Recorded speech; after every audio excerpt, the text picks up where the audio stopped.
Thank you. I like being able to go back and hear what I said. Sometimes I'm up here, I feel like I'm in a cloud and I don't even know what I'm saying. And I like, you know what I mean? And then before I got up here, I just had this overwhelming feeling. And what you're getting ready to say is really boring. You're going to bore them to death. Why are you doing this? And I just kind of got real nervous real quick. So I'm glad we had that game. That was fun. It took my nerves away. But what I want to say, lessons like these, or how we learn the kind of things that we were just learning. The things that we were just saying, the answers that you were giving, how you learn that stuff, is lessons like I'm going to be giving tonight. Lessons about creation. Mainly we're going to start talking about the first 6 days of creation. But I want to recap what I talked about last time. And we've heard some good stuff here. I mean, I've loved your messages. They've been great. Caden said that was one of the best abortion messages he's ever heard in his life. I mean, it's great, good stuff, and I've liked it and I've enjoyed it. And this is kind of a gear change, you know, of what I've been talking about, creation. We're just kind of trying to learn some of these biblical truths. Just learn the things in the Bible. Why? Because, like I said, all Scripture is given by inspiration. But if it's in the Bible, it's because God wants you to know it, right? He wrote this to you, and He wants you to know the things that are in this book. So if it's in this book, He wants you to know it and understand it. But to kind of recap what we've been talking about, last thing we talked about is why is it important to know the age of the earth, the actual age of the earth. For one, like I just said, because God tells you the age of the earth, so it's important. He wants you to know it, so it's important to know it because He said, hey, I want you to know this. But number 2 was to combat this science falsely so-called, right? These naysayers, this science fiction religion, these prophets of this science, and it is a religion, of this science fiction story that says that the universe created itself out of nothing, that there was this big bang, that everything, you know, evolved over millions of years. This is all a science fiction. It's a religion. It's something you have to believe in, right? We talked about that. But, you know, see, whether they're right or wrong, normal, rational people believe that there is a God. No matter who they think that God is, they understand that there is an eternal being that pushed the start button, if you will. There had to be an eternal being that put us into existence, that pushed the start button, and that made things happen. Rational people understand this. Now, not everybody believes in the God of the Bible, and they're wrong for this, but most rational people believe that there is a creator. But you have these remember these Antichrist prophets? They're kind of like the Antichrist. Remember when we read in the Bible about the Antichrist? He doesn't worship a God like his fathers. He doesn't worship a normal God. He worships this kind of like a non-existent God called the God of forces or whatever. Look, the reason that they don't want there to be an actual God is because then they can't be God. They want to be the God of their own universe, of their own story. They want, like the Bible says, that their God is their own belly. What that means is their own lust drives them and fuels them. They want to do what they want to do. And if there's a God to answer to, then they have to do what that God says. But they don't want to have to answer to a God. They want to answer to themselves. So they make up this wild, harebrained story of the universe will create itself out of nothing, right? So I want you to do a thought experiment. I want you to try to picture nothing. I want you to try to imagine that there is nothing. That there's no earth, there's no God, there's no heaven, there's no hell, there's no outer space, there is nothing. Try to picture nothing. I'm going to give you like a couple seconds to try to picture this because it's important. Try to picture, like maybe close your eyes and try to picture that nothing exists. You don't exist, nothing exists. Nothing has ever existed, okay? Now that's something that's kind of hard for us to picture. It really is, and especially as I'm talking the whole time you're trying to picture it. But, you know, there's a reason I did that. You know, scientists try to say that at one point in time, there was nothing at all. And then nothing exploded and created everything you see today. Well, here's the thing about nothing. The definition of nothing is nothing, right? It's nothing. So let's say if I was to come to you and I got off work and I said, hey, Corey, I had a good day at work today. Nothing exploded. What would you think? You would think that there was no explosions that happened at work today, right? No explosions happened. Nothing exploded. But then scientists come to you and say, in the beginning there was nothing and nothing exploded. Well, if nothing exploded, then nothing exploded. Do you understand what I'm saying? It doesn't make any sense for them to say nothing exploded, okay? But this is what they try to tell you. They try to tell you that there was nothing. So let me tell you why they say this, though. Because before science, this is a really recent development in science, okay? If you want to call it a development. What they used to say was, well, before that, they used to say that the universe was eternal. They didn't understand.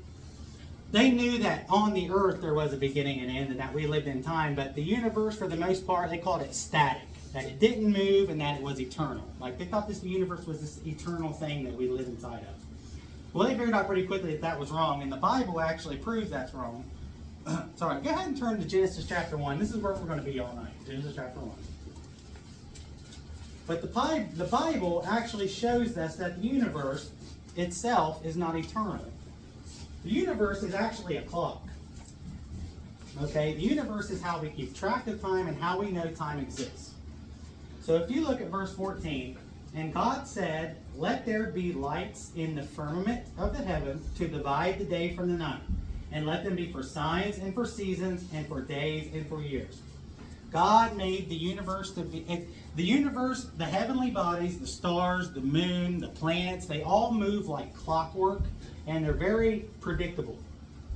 As a matter of fact, we have computer programs, and you can go back to just about any point in modern history and look at what the sky looked like at that time. And I say modern history because in modern history, what I call modern history is recent recorded history, like maybe 1,000, or well, not 1,000 BC, maybe like 500 BC.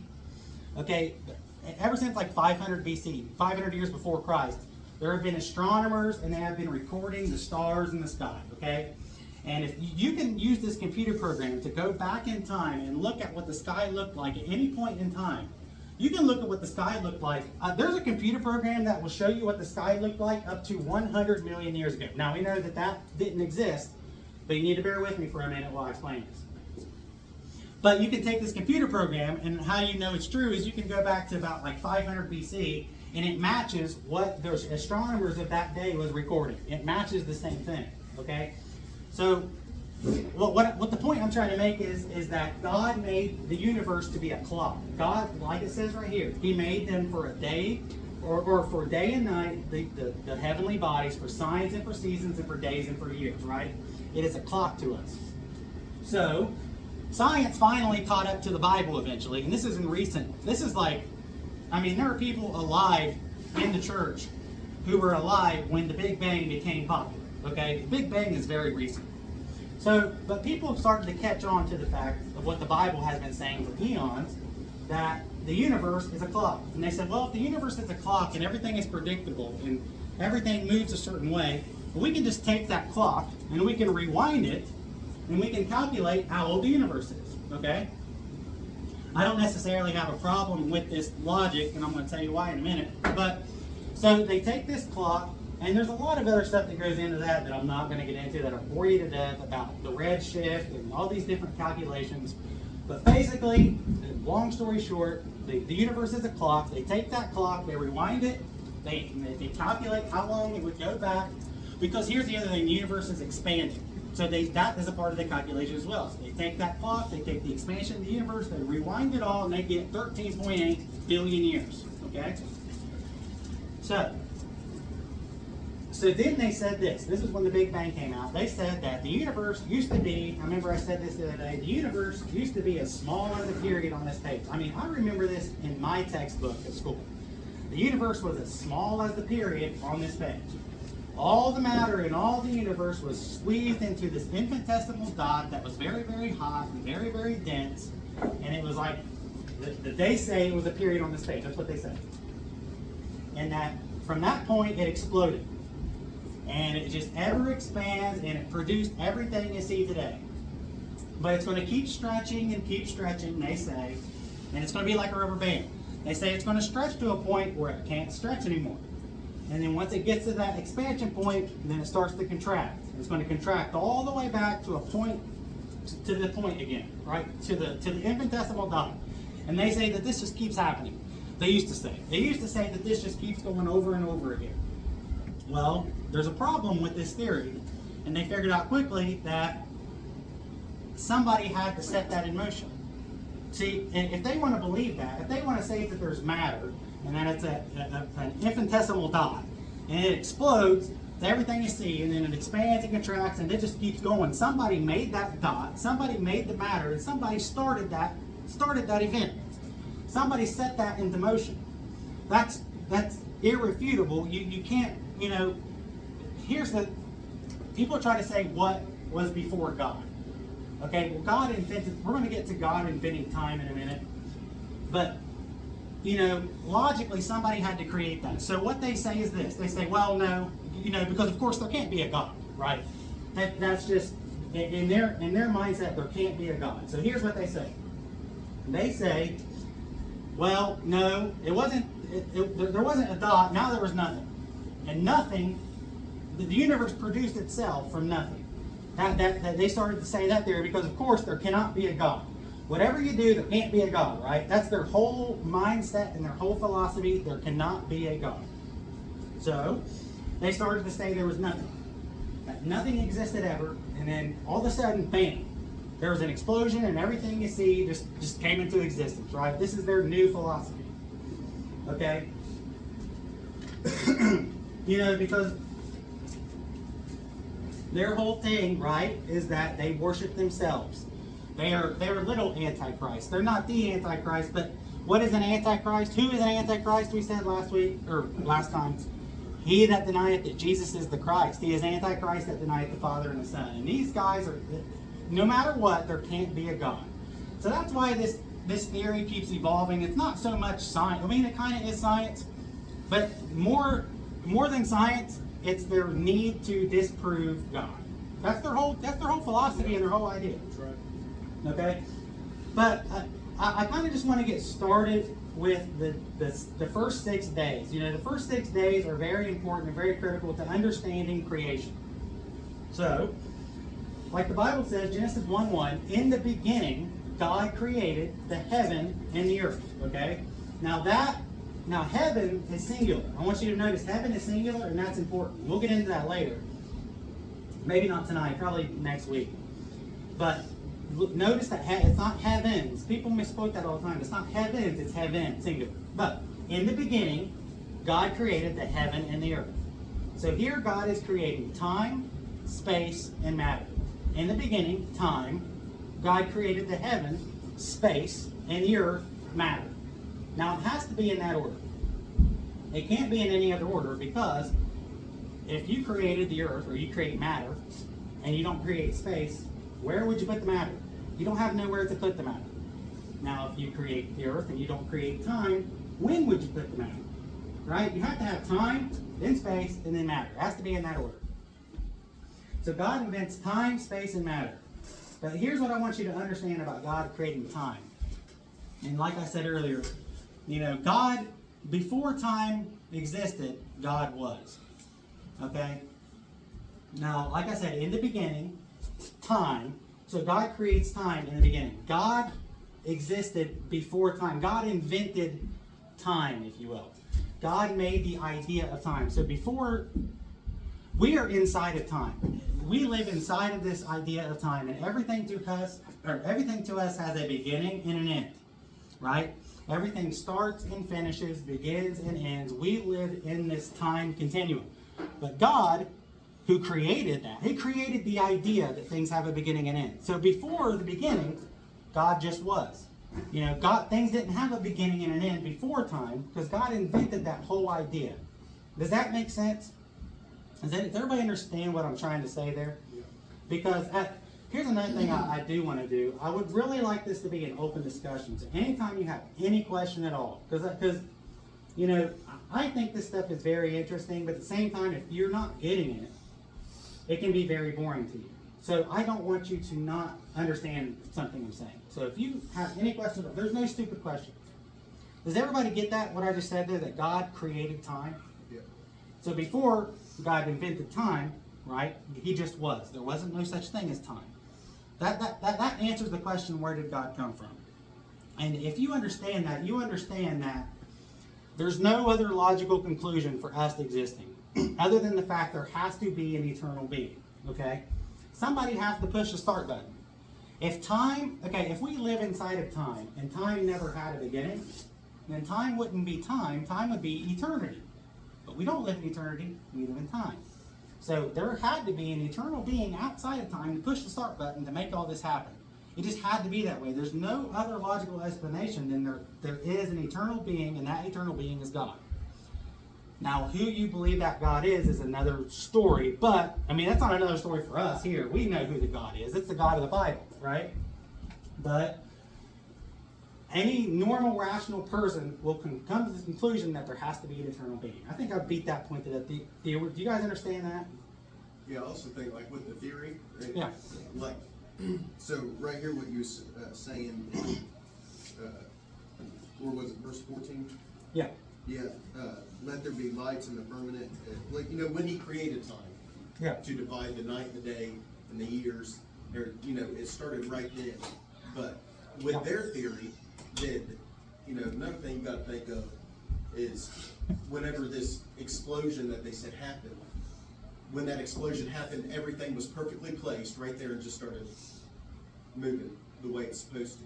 Whereas Yeah. you would think, there's just fault in that. Because Exactly. eventually, if they can go back through all this time, it would mess up their, it'll mess up their numbers. Yeah, what a happy coincidence that things happen the way that they did, right? Yeah. That's like, the thing, like you say, I'm glad you brought that up. Things happening the way that they did, that's like taking a box of alphabet cereal and throwing it into the air and it landing and producing the Bible. Do you understand that? That's how much of a chance that we have of being here by sheer happenstance, right? It's just that's so crazy to me that people think that we got here just by sheer coincidence. It just so happened that this earth was by the sun at the perfect spot, and then water and life and all this crazy stuff happened. That's bizarre to me. That you would have to have as much faith to believe that you could throw up a box of alphabet cereal and it land in the form of the Bible. And you could read, you know what I mean? You know what I'm saying by that? Yeah. Yep. Yeah, I'm glad you brought that up because it's just such a ridiculous notion to believe that things happen. There had to be a creator. There absolutely had to be. And of course he lives outside of time and he created time. I think I made that point crystal clear. I hope that didn't go over your head. I'm glad Corey said that to kind of help out that point.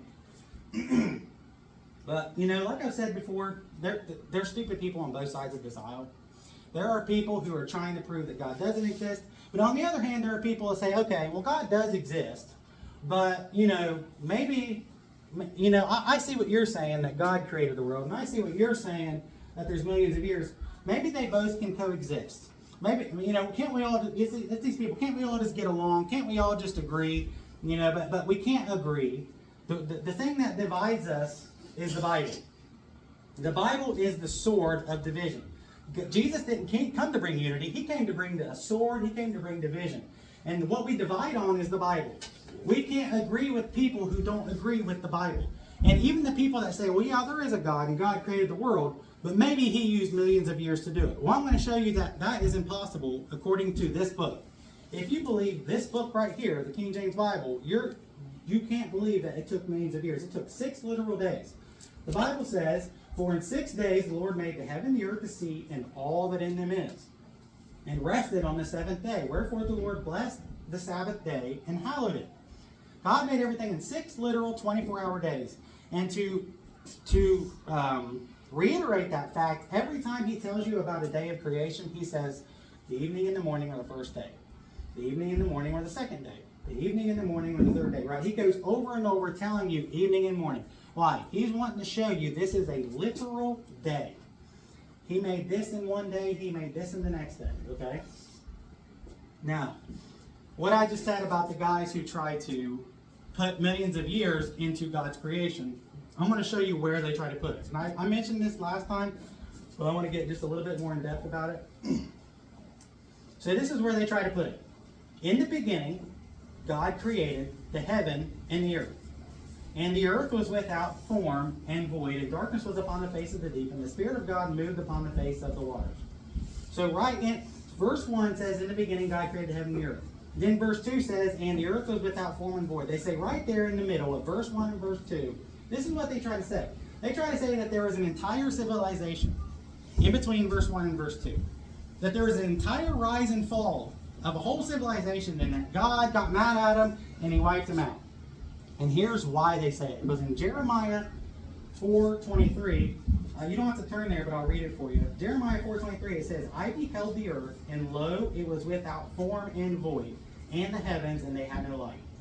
So what Jeremiah is talking about here is this is Israel, and he's having visions of Israel being destroyed for their wickedness, okay? And he's having these visions, and he's beholding the earth after God destroys them in his vision, okay? And he sees the earth being without form. And just he's talking about a desert wasteland where God just destroyed everybody. But he's talking about Israel. Well, people say, oh, well, you know, the words without form and void are used here, and this is after the destruction of a people. So, and also, on verse 2 it says the earth was without form and void, so that must be a destruction of a people also. They place this whole entire story in between verse 1 and verse 2 that doesn't belong there, and it doesn't make any sense. Just because it uses the same words doesn't mean it's saying the same thing. When the Bible, in verse 2, when it says the earth was without form and void, that's because it didn't have any shape. It was formless and it was void. There was nothing in it and there was no shape to it yet. It was just, actually it was water. We'll see in a minute. It was just a ball of water with land underneath. But the other reason they say that, well, there must have been a civilization right here is because in chapter 2, God tells Adam and Eve to replenish the earth. And they say, well, since God told Adam and Eve to replenish the earth, that must mean that the earth was plenished before, and God wiped it out, and now Adam and Eve needs to replenish, okay? But here's why that doesn't work. Because when God says replenish, this is an ongoing command to us as people to keep replenishing the earth. Okay, for one, if God looked at Adam and Eve and said, plenish the earth, I don't think that would make much sense, for one. To look at Adam and Eve and say, go forth and plenish the earth. Replenish the earth sounds like it makes a lot more sense. But this is an ongoing command. And you'll see that God says to Adam and Eve to replenish, and he's telling future generations to keep replenishing. What does that mean? To fill the earth. So Adam and Eve needs to fill the earth. And Cain and Abel both had the command. Of course, Cain got cursed. Of course, he still did it. He still filled the earth like he was told to do.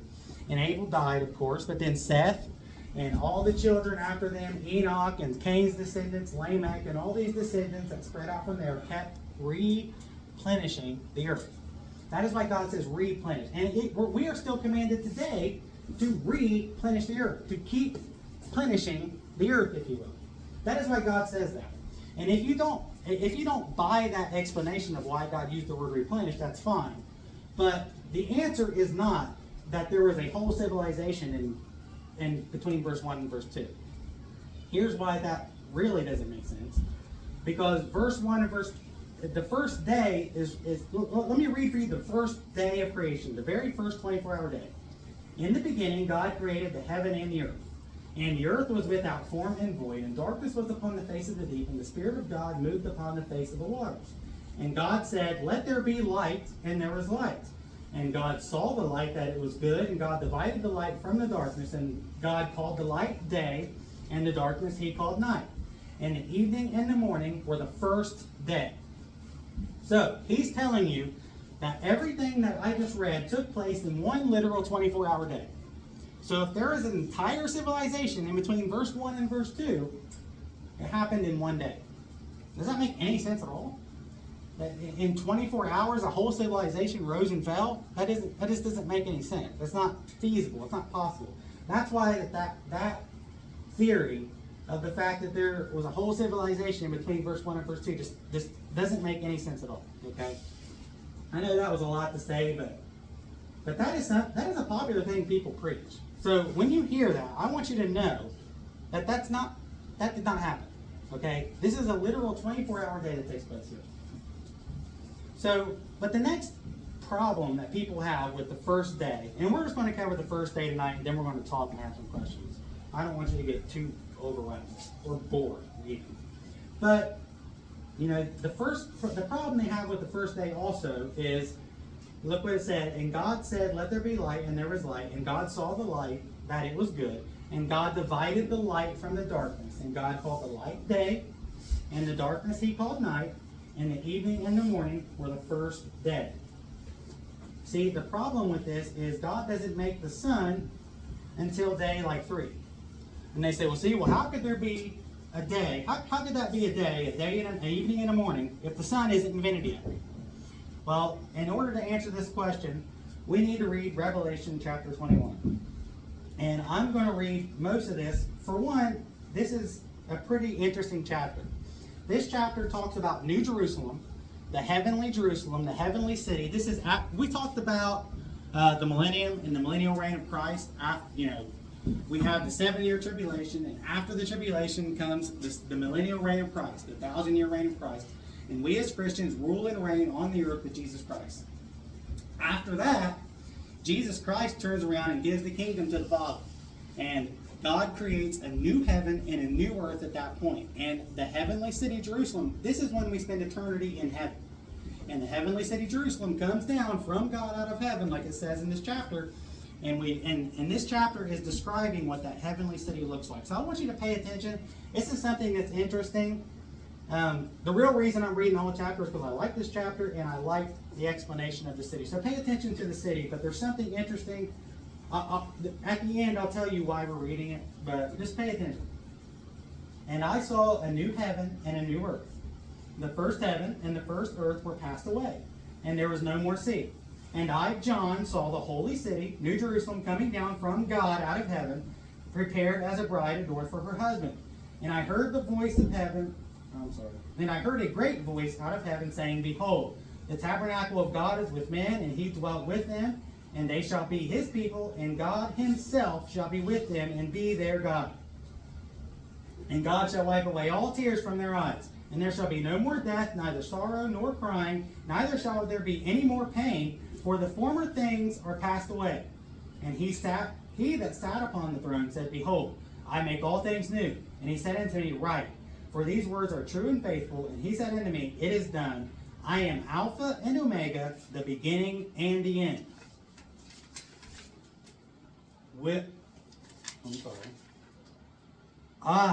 I will give unto him that is athirst of the fountain of the water of life freely. He that overcometh shall inherit all things, and I will be his God, and he shall be my son. But the fearful, I use this verse a lot out soul winning.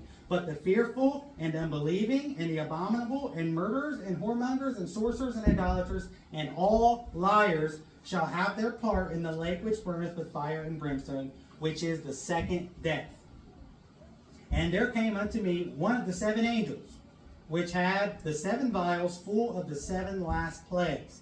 And he talked with me, saying, come hither, I will show thee the bride, the Lamb's wife. And he carried me away in the Spirit to a great and high mountain. And he showed me that great city, the holy Jerusalem, descending out of heaven from God, having the glory of God. And her light was like unto a stone most precious, even like a jasper stone, clear as crystal. And had a wall great and high, and had 12 gates. At the gates 12 angels. And the names written thereon are the names of the 12 tribes of the children of Israel. On the east 3 gates, on the north 3 gates, on the west 3 gates, and on the south 3 gates. And the wall of the city had, I think I mixed that up, it don't matter. And the wall of the city had 12 foundations, and in them the names of the 12 apostles of the Lamb.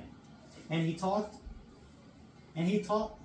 that talked with me had a golden reed to measure the city, and the gates thereof, and the wall thereof.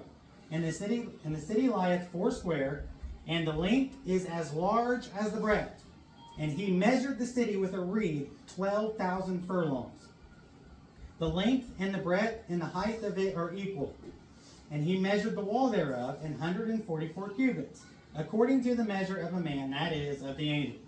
And the building of the wall of it was as jasper. And the city was pure gold like unto glass. And the foundations of the wall of the city were garnished with all manner of precious stones.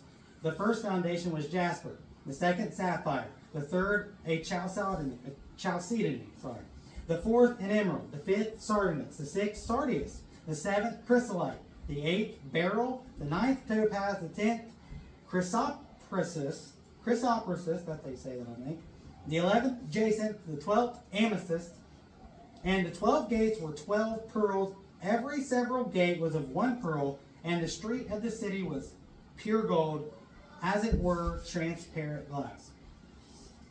One thing I want to point out right there, the street of the city was pure gold. So, you know all the songs, the hymns we sing, what does it say? It says we'll walk on the streets of gold. We'll see the streets of gold, plural. But here it says street of gold. There's only going to be one street. I just wanted to point that out. We sing that all the time, there's streets of gold, but it's actually only one street. Okay? That's neither here nor there. It doesn't really matter. I just wanted to point that out.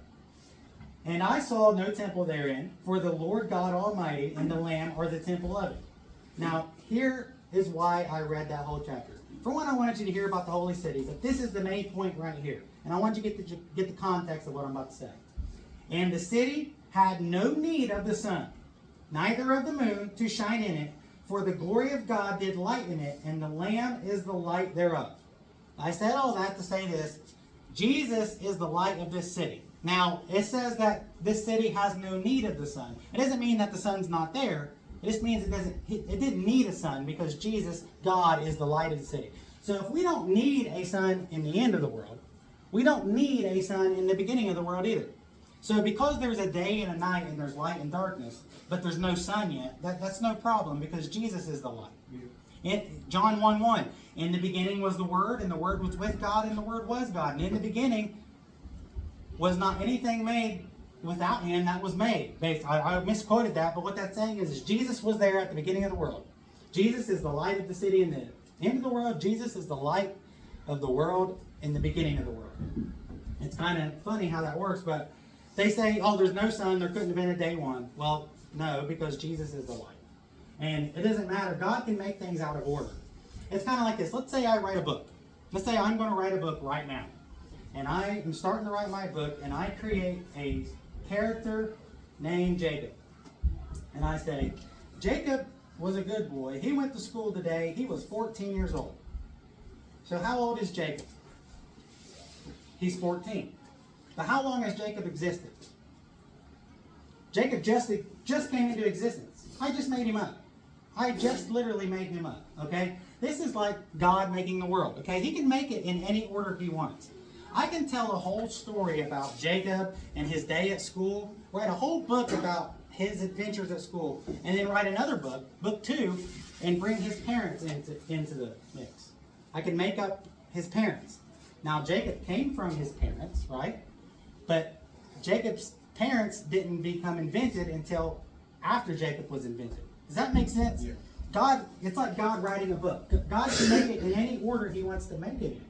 So just because He made a day 1 and didn't make the sun until day 3, that's no problem. Because Jesus can be the light. But on top of that, God is this author, and He can write the book any way He wants to write it. So that's just the crux of day 1. I don't want to go any farther. Because day 1 is a big day, and there's a lot going on. And we're not going to have that much going on throughout the rest of the days. But I do want you to understand each day what is happening. And then, like I said, we're going to add up how much time took place from the creation to the flood. And when we get into the flood, we're going to talk about the giants. We're going to talk about who these giants are, what they were doing, what's going on here. Has anybody ever heard about this, the giants before the flood? The fact that there were giants before the flood? And they come up with this story that says that angels came down and mated with humans and created giants. I'm going to debunk that. I'm going to show you that's not true. I'm going to show you who these giants are and what they were doing. But, I just really wanted to recap and cover day 1 tonight. Does anybody have any questions at all? Any way that I can make anything I said make any more sense? I know it's kind of tedious. But this is how, just like the questions we were up here answering tonight, this is how we learn stuff like this, with lessons like this. You're not going to know these things unless we go get in the Bible and we dig deep and we figure out what is God saying, what is happening, what's going on. Does everybody understand that God created time? Because that's a big question everybody has. Well, where did God come from? Right? Well, God didn't come from anywhere because God invented the very idea that things come from something. Right? God made that whole idea up. And maybe I'm jumping the gun here, but I know the one thing that I've heard a lot of people say, concerning the age of the earth. Yeah. And how long, or how old the earth is.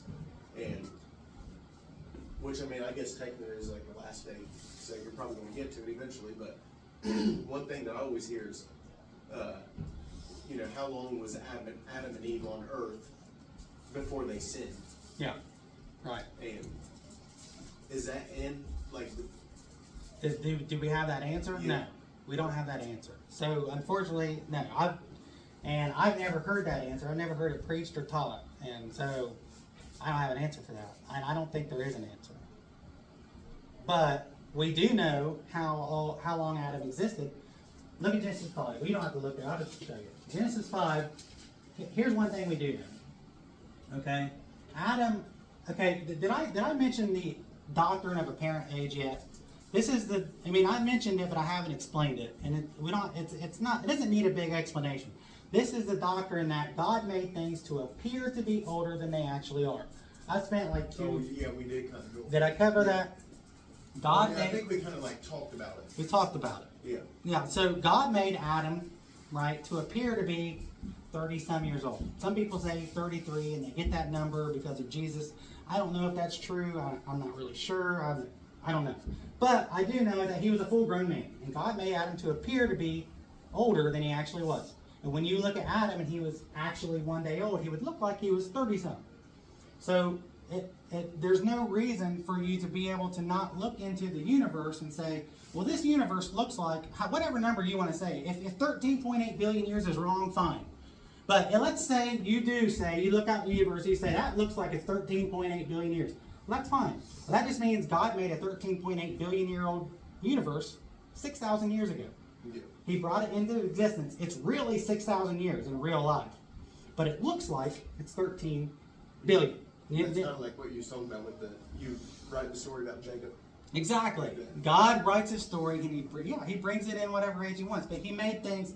But there are some people. See, that's another thing I was going to get into later when we get into the flood. There are some people who are called young earth creation scientists. And they believe in God and they believe that God created everything. But for some reason, God creating a mature universe and a mature earth is a hard pill for them to swallow. They'll rationally come to the conclusion that, yeah, of course, Adam looked like he was 30 when he was only a day old. But if you tell them, well, God made a 1 million year old earth, 6,000, oh, no. The earth has to be 6,000 years old. It's provable. And I don't believe that for 1 second. I believe if you dig into the earth, if you do your carbon dating and your radiometric isotopes and all these things that to add up the age of the earth, I think you're going to come up with an age a lot older than 6,000.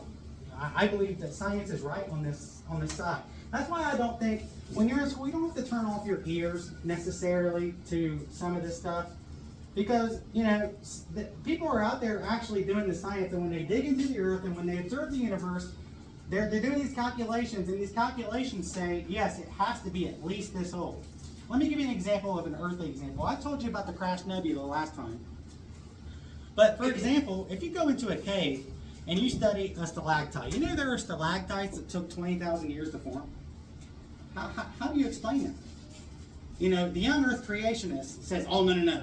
That wasn't there. That didn't take 20,000 years to form. I don't know why that's such a hard pill for them to swallow.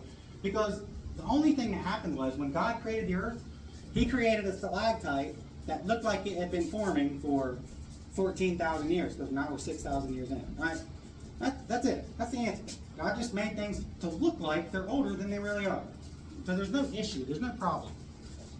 Yeah, I'm glad you brought that up. Is there any other comments or questions at all? I want you to.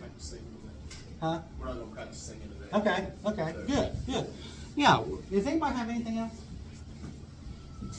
Anything? Samuel looks like he wants to say something. What do you think? Like, what do they teach you guys in school? Yeah. Now, Like, do they teach much of evolution? That's like biology 1, that's what it is. It's all just That's the beginning of biology 1. So, We like, what learn do they the Big teach? Bang.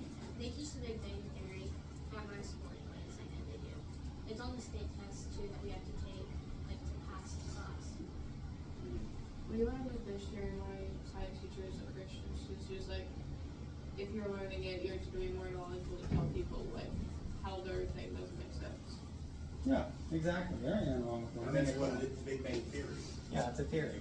Exactly. Like, And he made sure we knew that it was a theory, that it wasn't really real and you don't have to believe it. Just that he had to teach it. yeah. That's exactly what you said too. And you know, evolution, they do a big bait and switch. They'll show you microevolution, and microevolution is true. Meaning, you know, Darwin's finches on the Finch Island. You know, these finches, there were these seeds, and these finches had certain length beaks, okay? And these certain length beaks helped them to eat these certain seeds.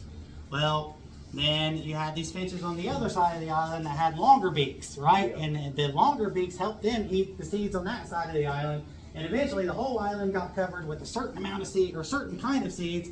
So the beaks, the finches with the shorter beaks, I think, died, and the longer beaks took over, and ooh, there's evolution. And right happening right before us. What's it? Yeah. That's more like in humans, like some people are taller than others. Like, Yeah. tall parents will be taller, so.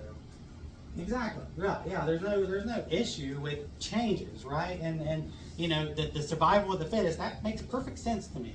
But you can't say that, you know, you see microevolution where you know, these little adaptations help certain birds survive over other birds, and say, well, that bird turned into a dinosaur, and that dinosaur turned into a dog, and that dog turned into a fish. That they can switch. Yeah. And that doesn't take billions of years. Like you think of, like if you look at statistics from 100 years ago, humans are bigger than they were. We're taller, and it only in 100 years. Yeah. You know, Probably something in the you water. know, yeah. Turning But- frogs ago. Yeah. Yeah. But here's the thing. Here's the problem with that. You can breed big dogs. You can breed little dogs. But you're never going to keep breeding a dog until you get Clifford the big red dog. You understand? There are limitations, right? So dogs can only get so big. Dogs can only adapt so much. They can only change so much, right? Well, I don't have anything more to say about that. Yeah, that's it. What was your Things only change so much. Did you say like the people that was like that we came from or whatever? They did teach us about that they're like 2 billion years old or something like that. I don't really know. It's All like, Neanderthals? yeah, they called them like they say like they nicknamed like the first person that like they found like Lucy or something Yeah, like that. a missing link. Yeah, we had to do like a project about that in Bio One last year. And there's like a whole there's a bunch of them, like a bunch of different ones that they think.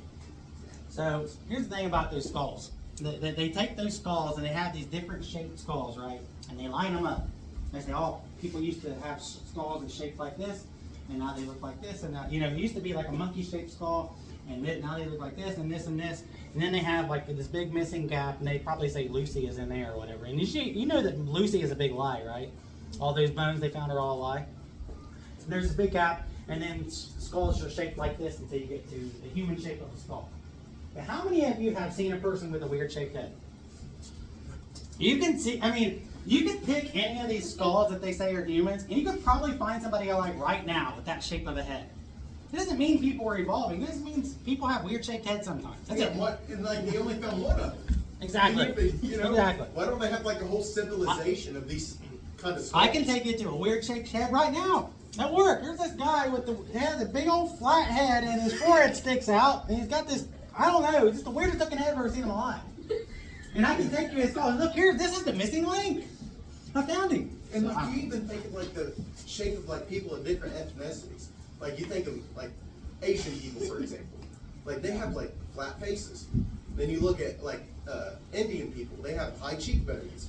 Yeah, You know, like I mean that's just they're different, but yeah, I exactly. mean you See, can the even take person those. I know, like his head, his forehead sticks out like so far, his facial.